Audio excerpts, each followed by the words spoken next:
Hi అండి, అందరూ ఎలా ఉన్నారు? Welcome to my channel Srujan vlogs అండి. ఈరోజు వీడియోలో సొండం కూడా ఏ విధంగా చేసుకోవాలి ఈ వీడియోలో చూసేద్దాం.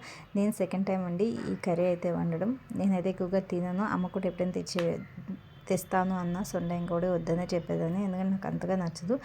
కర్రీ అనేది మనకి ఎక్కువగా బాయిలర్ కోడిలా పప్పు అయితే అయిపోదు, అండ్ అలానే కాలుస్తారు కాబట్టి టేస్ట్ అనేది కూడా బాగుంటుంది. నాటుకోడిలాగా టేస్ట్ అనేది బాగుంటుంది. దీంట్లో నుంచి కొంచెం మనకి నాటుకోడికి ఆయిల్ ఎలాగైతే ఎక్కువ వస్తుందో దీనికి సేమ్ అంతే ఎక్కువగా వస్తుంది అనమాట.